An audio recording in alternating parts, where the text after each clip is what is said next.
Welcome to MegaBucks Radio.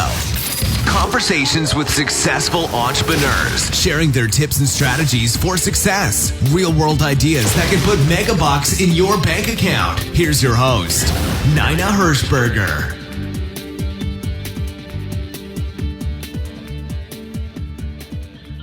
Welcome to today's show. This is Nina Hershberger, and today I have Scott Hartley on the phone with me.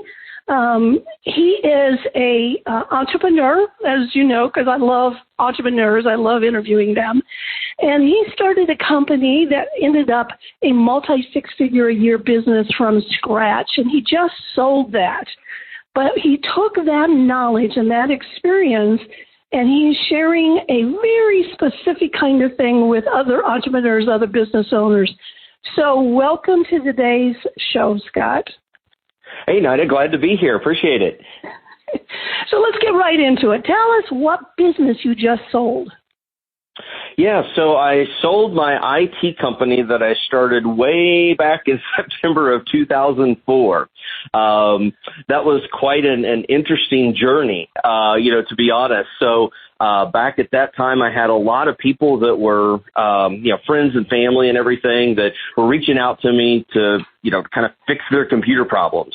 And I was like, okay, everybody's calling me to help them. I need to start making some money from this. And so I just started up a business, and I had no clue what I didn't know. And I'm just kind of figuring things out, like business formation, the business licenses, taxes, all that kind of stuff. And, as an entrepreneur, you're pretty scrappy, and you kind of figure things out as they come up. And it really wasn't all that long that, I really started getting some good traction, which was really surprising because I'm from Southwest Indiana, a very small community. Our county size is only about 30,000 people. And so starting up a successful business in that environment could be a little challenging, especially when you're focusing mostly on residential clients. And so throughout the years, I kind of did the normal small business owner thing. And then I came into the world of Dan Kennedy and GKIC. And wow, were my eyes opened to oh my goodness, there's all this marketing stuff that you can actually do that works and that gets you customers and helps you grow. And so that was probably about 2009, 2010, somewhere in there. And so I started, adopting and implementing the teachings of Dan and the team at GKIC, and quickly started seeing some results. And it was about 2013 that they turned me on to an automation software that at that time was called Infusionsoft. It's now called Keep. And it was you can basically put your marketing on autopilot. And so one of the very first things that I did was I broke one of Dan Kennedy's rules. So, marketing should never be a one-shot type of thing, right? So you should always do it in a series. But I was promoting to our list a PC tune-up service. And basically it was twice a year, so it was a continuity type program. So they prepaid for 2 PC tune-up services, and then we would just renew that year after year. Well, instead of doing a physical mailing, I thought, let me just do this by email and let me see how this works. And I was still figuring out the software. So I sent out one email. And I think that very first time that I sent it out, I got 13 or 14 people that took advantage of that offer. And I was like, wow, this actually works. And so I kept repeating it and refining it. And of course, then I was doing it the right way, according to Dan, with a multi-step strategy. And, that really, that service really took off. It was a core part of our business for a lot of our residential clients. So anyway, long story short, I took that business from absolutely zero to a multi-six-figure-a-year business. And I am so glad to be out of that because I was really getting tired of technology in 2017, 2018, just kind of burnt out with all of the changes that were coming. And I had fallen in love with marketing. So I was like, man, how can I actually help small businesses avoid some of the things that I had to go through and help them shortcut their path to success. And so in 2018, I started, kind of that journey with my current company, Master Plan for Success, and helping other small business owners really implement marketing strategies and automation to help them grow. Oh, wow. I've got so many questions. That was fabulous. Let's go back, though. All right. So, first of all, I wrote a few notes down here, but let's talk about continuity service. Well, no, I'm going to go even further back. You said that you primarily dealt with residential only. You never got into the commercial market? We had a few. In the community that I'm in, most of our businesses aren't really what I would consider even quote unquote small businesses. They're more micro business. So think the mom and pop type of stores and, just kind of like the small, very small businesses and stuff like that. So really, at that time, they were almost like a residential client because maybe they had one computer in their store, So most of our clients were those small ones. We did have a couple of business clients, like we had a funeral home that, had multiple computers just because they had multiple staff and a couple that had some servers. But they were a very, very small part of our business.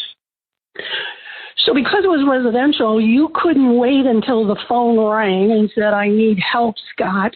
You developed that continuity service then. Yeah. One of the things is, just kind of like being creative. And when you're working on computers, there's going to be problems. It's technology. And the more proactive that you can be, the better off it is because then you have less reactive work. And so one of those things was like every 6 months, you really need to have your computer checked out by a professional. And it needs to be cleaned up. It needs to be tuned up, just like you take your car in for an oil change. And so I thought, why can't I do that in my IT business and then promote that? And eventually we had a good number, I think close to like 50, 60 clients that were on that continuity program at one point in time. Would you say, knowing different kind of businesses that you've, seen or worked with in the past, would you say, I remember Dan always saying in the past, the biggest regret he ever had was that he did not have a continuity sooner. Would you agree with that? Would you think any business could figure out some sort of continuity? Absolutely. Obviously, I didn't know what I didn't know in the early days of my business. So I was kind of like, man, I wish I would have found Dan and the GKIC family a whole lot earlier than what I did, because who knows where I could have, really taken that business. But once I started learning about continuity and subscriptions or memberships, it's like that lit a fire. Like everything that I was doing, I was like, how can I actually make this work? So interesting. So one of the other continuity programs that is kind of common with a lot of IT shops is providing antivirus protection for computers. So now a lot of them at the time when we started doing this, like you would pay annually for your antivirus protection, which was nice because you had a good, cash flow coming in for those annual subscriptions. But the problem was that at the end of that year, sometimes people would forget what they had subscribed for. And it was always so difficult to get that renewal. So a little tweak that I made is instead of billing annually for our antivirus, I changed it to monthly. And so at the beginning of every month, we were having consistent revenue come in and, and people were not forgetting what their subscription was for. So just making those little tweaks was really, really helpful. But everything that I did, I was like, how can we turn this into continuity revenue? Yeah, that's really interesting. So I was, we have a dog. We have a little schnauzer. If he barks, you'll know that's Max. But anyway, the vet that we go to, now Max only goes in once a year for his shots, once a year for his checkup and everything. But we are on a continuity every month, $39, so that Max, when that year comes around. So, yeah, it doesn't have to be a once a year. In fact, I think you're right. I think monthly is the way to go for most everything. Mm-hmm. Yeah, it just, it helps with cash flow from the business perspective, but it also keeps you top of mind with your client as well. And, they know what they're paying for. They know what that service is. And, if it's something that they don't take advantage of, every single month. So like you with Max, you're probably not going to the vet every month, but when you see that, credit card statement show up, that you have that service and you have that peace of mind, like, hey, I've got this, for when we need that. Yeah, absolutely. Now, I know in a minute we're going to be talking about emails, and that's part of what you've really, really nailed down. But did you do any kind of printed newsletter? Dan's big into newsletters. We did. So I don't remember what year we actually started with that, but I picked up the idea from Dan, and and Sean Buck was in his community as well, and I got Sean's book about the importance of newsletters, and so we just did it in house. Like I wrote everything.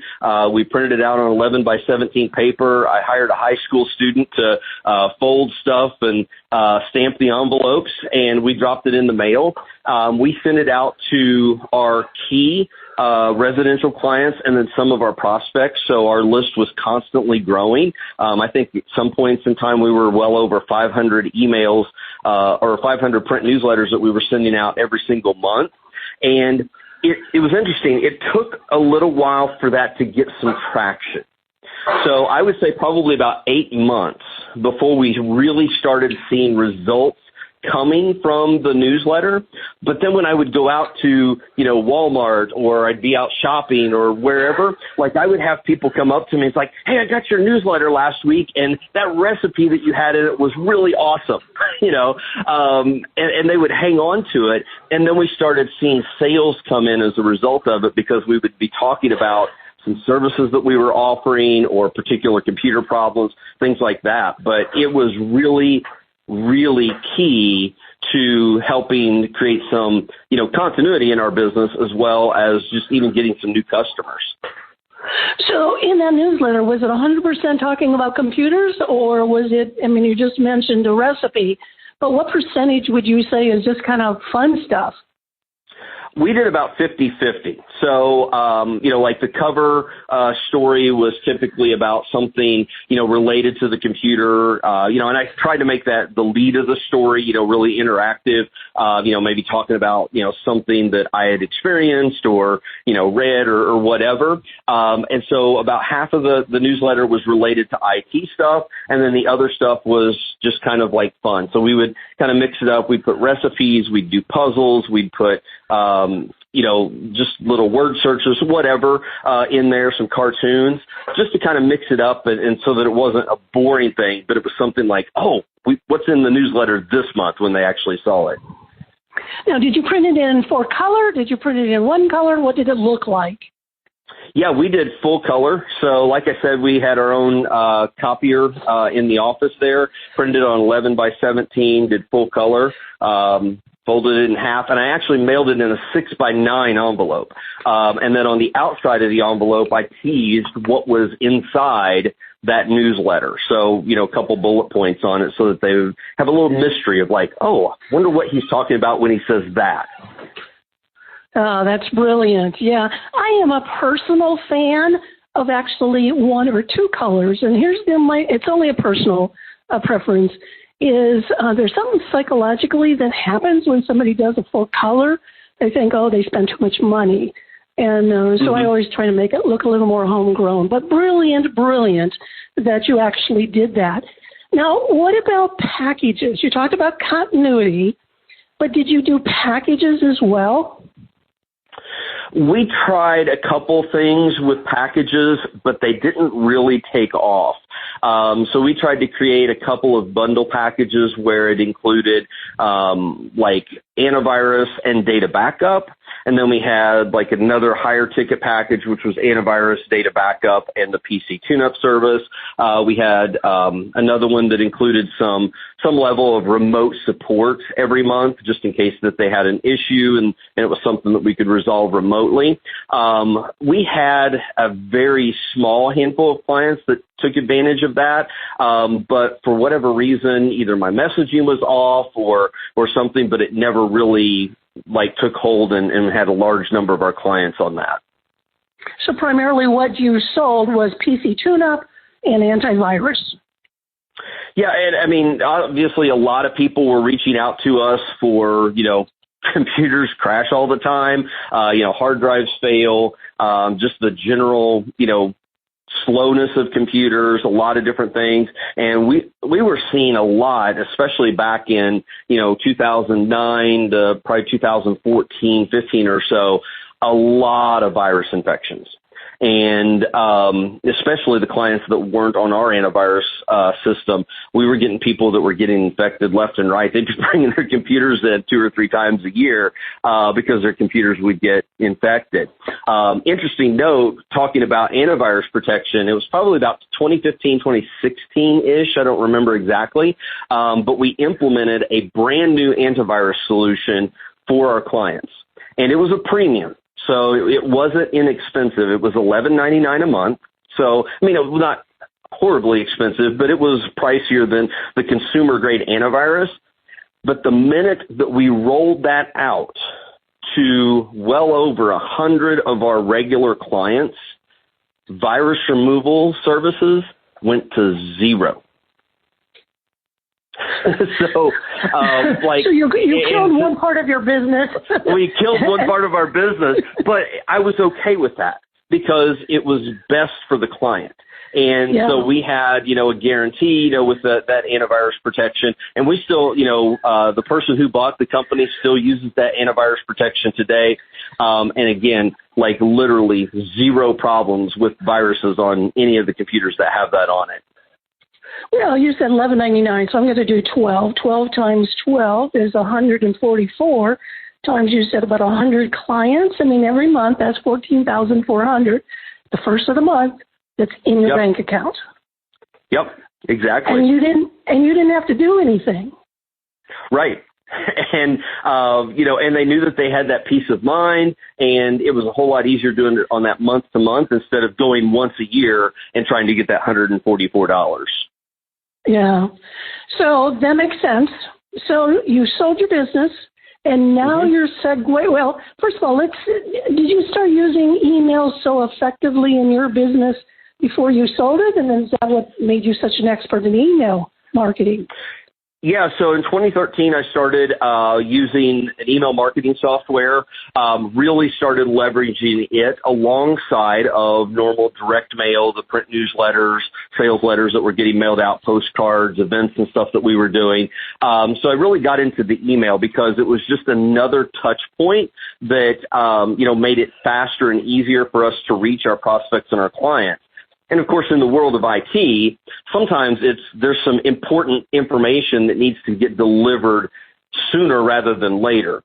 And so email was a great way to actually deliver that information. Hey, there's a new update that needs to be installed on your computer. That needs to happen this week. You can't wait for the mail to actually get there. So an email was a great platform to communicate those type of things. So I really started using email heavily in our business and, just kind of like learn the nuances of like, how do you get those emails delivered? How do you get people to open them and read them and then take action upon it? All of that stuff that's related to emails. As I started learning the system and of course, applying Dan's principles that really took hold.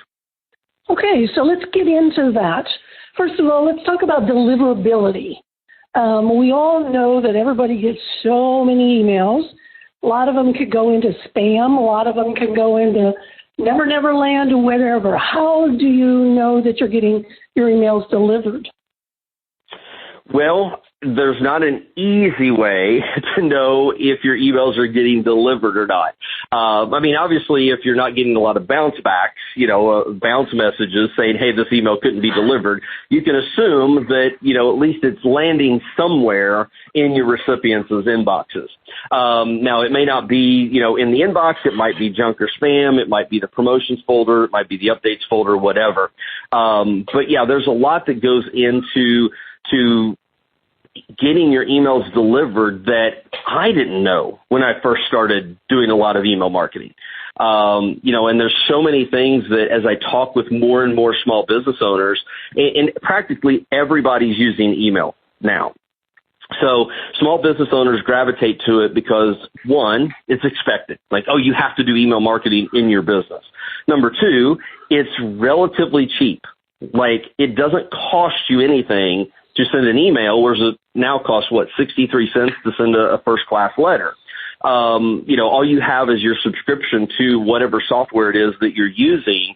So you could send out 1 million emails a month and it would cost you practically zero per email. And so people are gravitating towards, using email heavily in their business, but a lot of times they don't think about like, oh, I'm sending this. Is it actually getting me a result? Because really everything that we do in our business should drive towards some sort of result. Yeah, absolutely. And so that, and you're not saying one or the other, you're saying both and. Absolutely. Both the traditional offline kind of, and when you said in your business, I mean, you had about 500, but those were not hired, those were current customers or prospects. So, I mean, you whittled down that list. So, okay, let's assume that the email got delivered. Now, How do I catch their attention so that they will even pay attention? Yeah, so the number one, you need to do everything in your power to make sure that those emails are landing where they're going to see them, right? So just because an email gets delivered doesn't necessarily mean that it's going to land in the folder that they check the most often, which is going to be their inbox, right? Or maybe their promotions tab. Now, I'm going to take a little rabbit trail here because I get this objection a lot from people who are using marketing automation platforms. So things like Keep or MailChimp or Aweber or whatever that it is. I hear a lot of complaints, but my emails are going to the promotions folder. And people are like so panicky about that. Here's the thing. The promotions folder is not hurting you. So some studies have been done that show that really all of your Gmail users, only about 20% of them actually have the promotions tab turned on. So that means 80% of people see every single email that comes into their, what we call the inbox. Secondly, Gmail considers the promotions and the updates tab part of the inbox. It's not actually a separate box. It's the inbox, considered by Google.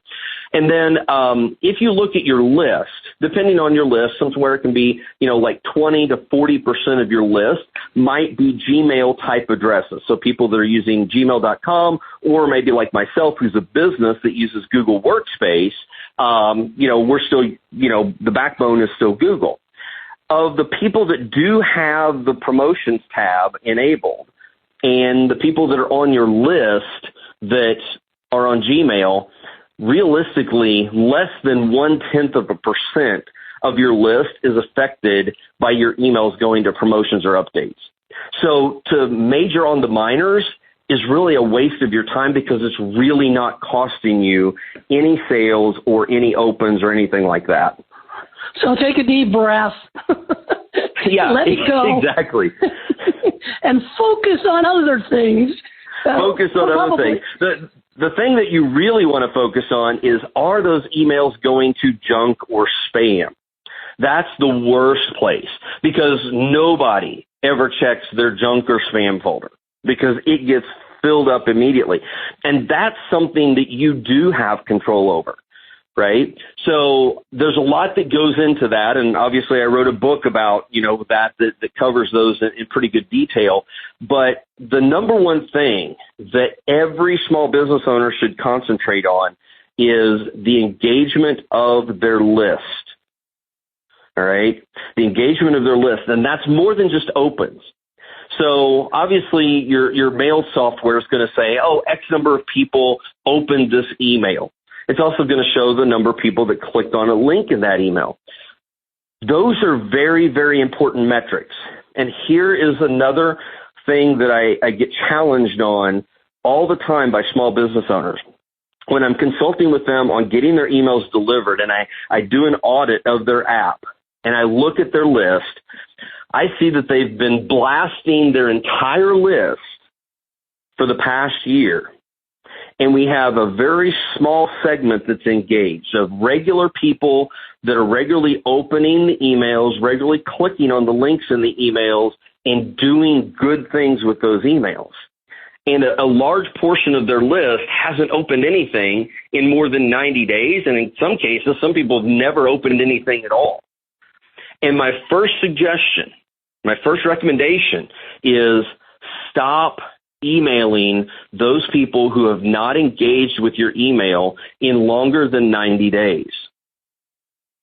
And they don't want to do it. Clean out that list? In other words, delete them from your list altogether? I don't necessarily say delete them, because you might have some valuable data there. Depending on the platform that you use, you might actually have their physical mailing address or maybe their phone number associated with it. Maybe, there's other notes that you have on that contact record. So I don't necessarily say delete it, but if they haven't opened anything, stop emailing them.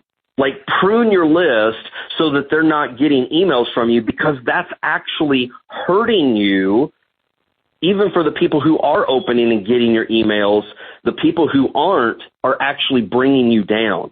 So you can keep them in your database, and if you've got this other information, now's a great time to go offline with them. Send them a postcard, send them a letter, or worst case, make a phone call.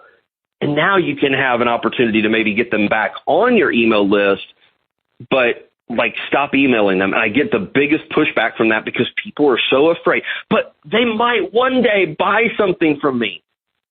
They haven't opened an email ever. How are they going to buy anything if they've never opened one of your emails? Which could mean it's going to spam anyway. Right, yeah. Well, one thing I should have said before we even started this email conversation is I am astonished. You must have a better clientele than I see around our area, but I'm astonished how many business owners don't even have a list. Whether it's physical, whether it's email, they don't have a list. They've never communicated with their list. What they're doing is hoping that, new people will fall through the funnel. Well, it's interesting. A lot of people, they have a list of some sort. Now, it may not be organized. It may be in an Excel spreadsheet. It might be a list in their Outlook database or their Google Contacts or something like that. So they don't really consider that a list. But one of the key things that you just said there is they don't communicate with it. So this is another challenge that I encounter. I have spoken with small business owners that maybe they have some sort of marketing automation platform set up and they have some semblance of a list in there. It might just be 20 people, but they don't want to email them. And if they do, they only want to do it once a year or once every 6 months. Like, if that's the frequency that you want to have, email marketing is not going to work for you in the current landscape, because Microsoft, Google, and Yahoo, they look at engagement. That's one of the number one things that they look at. When was the last time somebody actually did something with your email? And if it was 6 months ago or a year ago, they're like, this person doesn't want to get it. We're just going to deliver it straight to the spam folder. Interesting. So how do you overcome that fear, and what is the right frequency of, and what kind of emails should they be getting? In other words, should they be pitching on something every time, or what is it? Oh, those are great questions. So, and I'm going to, a lot of people are going to sit back in shock as they listen to this. They're going to be like, there's no way, Scott, I can do that. Nope, just can't do it. But you can. My recommendation, and the way that you're going to get the best results from your email marketing, is you need to be communicating with your list at least weekly. 52 times a year, you need to be communicating with your list once every week. And the reason for that is that, again, Microsoft, Google, and Yahoo, they look at engagement, and they use different time frames to judge that engagement. Microsoft is the most draconian. They look at 14 days. Has somebody done something with one of your emails within the last 14 days? If it's day 15, they're unengaged. So that's why you need to have that frequency. of at least once a week. Now, to the question, don't pitch in every single email. That's the fastest way to turn somebody off, and they're either unsubscribe or they're going to mark you as spam, and that's going to hurt you even more with getting your emails delivered even to the people who want them. So provide value, educate your list about what it is that you do and how this affects them, how this, can benefit them. There's a lot of different ratios out there, but, one sales email for every 4 or 5 that you send is a pretty good cadence. You kind of have to test it out with your list to see what they will accept. But if you're providing value, people won't mind the occasional sales email saying, hey, we've got this thing to offer you. Would you be interested in it? Well, Scott, I got your book. And one of the things you did is you gave 2 bonuses. And one of the bonuses is sitting right here in front of me. It's 143 attention-grabbing subject lines. And I'm telling you, this is probably one of the most valuable things that's crossed my desk in a long time. And here's why. Just reading through here can give you an idea of what to write in that email. So, for instance, let me get, she blew through her savings. I don't know. I mean, maybe there's a story that you can tell about somebody who did something. It's just a thought-provoking. I always say I help business owners a lot write their own book, write their lead generation book. And one of the problems is when anybody's going to sit down to write anything is the blank screen. Yep. What do I say? I can't write that newsletter. I don't know what to say, which is why ChatGPT CPT has worked so well, as it gives them a lot of ideas and stuff. But just having this list is fantastic. Yeah. And I sat down because, in talking with clients about writing emails, it's one thing to get them delivered. And there's a lot that goes into that. And I covered that in the 76 pages in my book, that it's really easily digestible. And it breaks down, how do you get the emails to land in the inbox? Once they're there, the next thing is getting them opened. And that's the job of the subject line. And a lot of people are like, I don't know what to put here. How do I write this subject line? So I sat down and I went through all 143 subject lines that you see in that document are from actual emails that I've received from a wide variety of people. And those are the ones that grabbed my attention. They made me open that email to see what was inside. And so I was like, this is going to be helpful. This is going to be helpful to me. I don't like sitting at a computer and typing this email. Okay, what should be the subject line on this thing? It's going to get people open. I can go to this list and I can model the framework that's on there and plug in my own information so that it's just as compelling and mystery, curiosity inducing to get them to open the email. And then, of course, the content of it needs to deliver what that email subject line has promised. Yeah, bingo. And what about the email inside itself?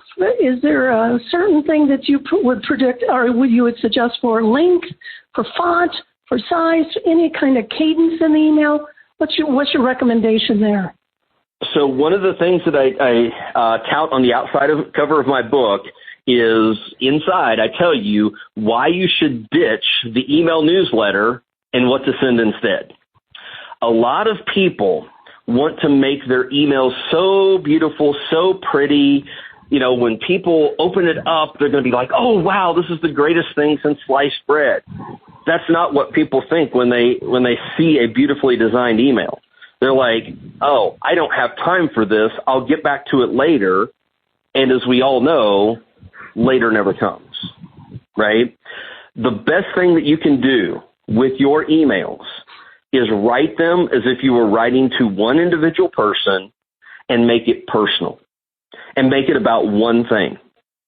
Don't try to stuff, 15 different things in there, 5 different calls to action, 7 different images. Like if I were writing an email to you, Nina, Like, it's going to be from my regular email account. It's going to be, hey, Nina, and then I'm just going to have a few sentences, maybe a couple short paragraphs about what I want to talk to you about, and then I'm going to close, and I'm going to hit send. That's how all of your email marketing should really be done. Now, if you want to include some links in the email, I recommend no more than 3, because, you don't want to give people too many options, because if they're faced with too many options, they do nothing. And you don't want to load it up with a lot of images, because a lot of images flags those as marketing type of emails, and that can cause it to not get delivered to the inbox. Interesting. What about font? Is that a big deal or not a big deal? Font, it's something that you can kind of play around with. Generally, I don't recommend using any more than 2 different fonts in an email. But again, if you're sitting at your computer, you open up Outlook, or you open up Gmail, and you're typing an email, guess what? They give you 1 font to use, and that's sufficient for the purpose of that email. So just use the 1 font, make it in a readable size, because some of us, like myself, are getting older and it's hard to read, those smaller fonts. So I recommend like a 14 or maybe even a 16-point type if you're using, an email marketing software. But make it readable. And again, remember, a lot of people are reading their emails on their mobile devices.